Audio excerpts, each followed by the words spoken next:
All right, today we're jumping into a really profound thought experiment, all based on our source material.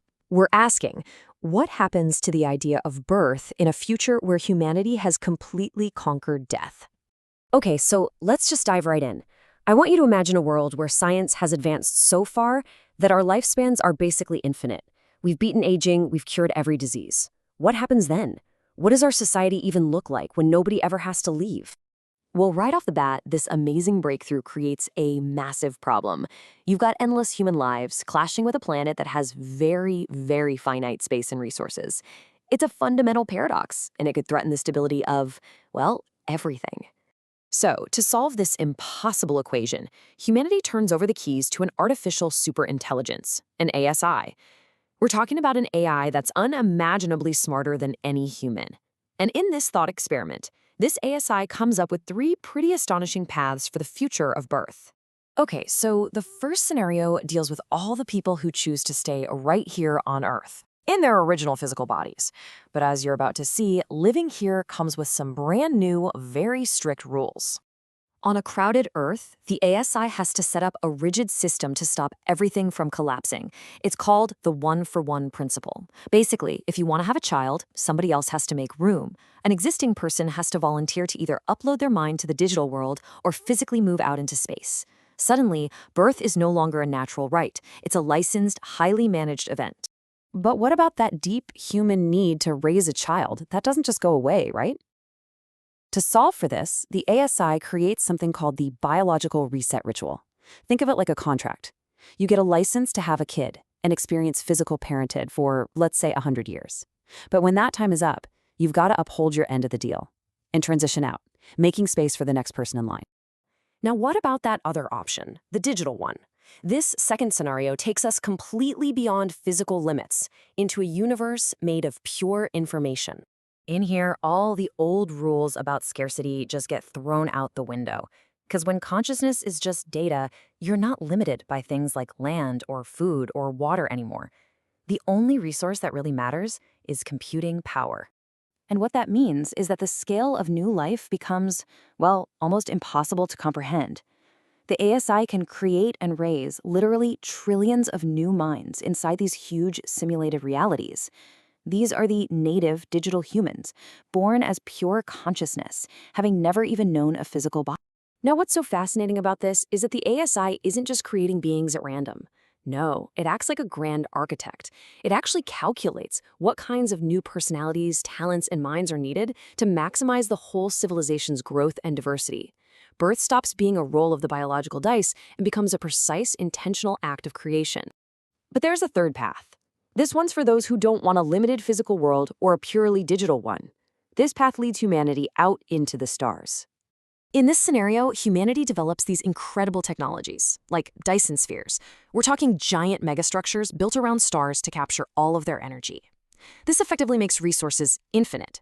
The whole goal shifts from conserving what we have to just endless expansion. To make that happen, the ASI actually redesigns human biology, creating new forms of life that can thrive on countless alien worlds across the galaxy. And this quote just brilliantly captures the new philosophy that drives this cosmic version of humanity. A frontier ethic takes hold, where the highest moral good, the very definition of justice, is to fill the empty universe with life and consciousness.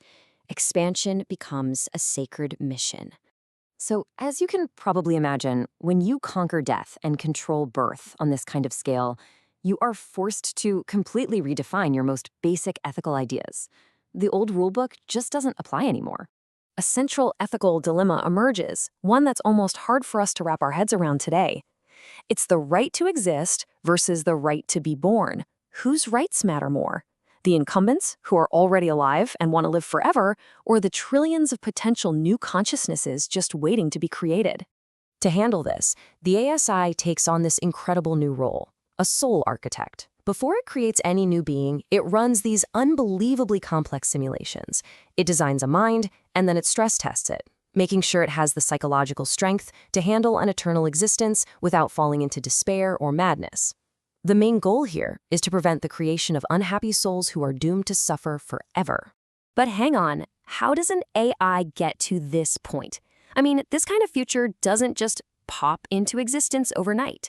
It would have to be a gradual evolution, taking us from the AI we have today to this cosmic manager of tomorrow. And this table here breaks down that evolution just perfectly. We start with today's narrow AI, or ANI, which is projected to be the norm until about 2030.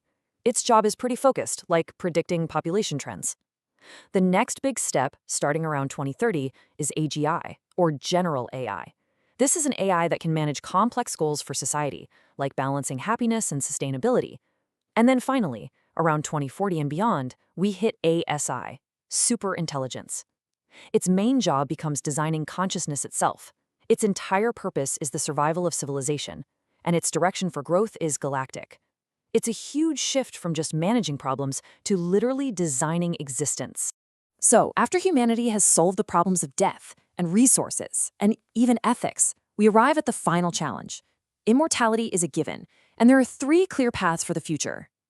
But there is one last immense question that remains. You see, in this distant future, the whole meaning of birth changes. It's not a biological instinct anymore. It's not about procreation. It becomes something way more profound.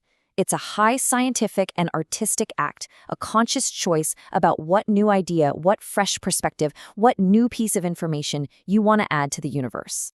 And that leaves us with the ultimate question. After you solve for survival, what's left? In a universe of infinite life and endless creation, how do you keep existence itself from becoming repetitive, boring, and, in the end, totally meaningless? When you can live forever and experience everything, what is there left to strive for? That might just be the final problem for both humanity and its ASI to solve. What do you think?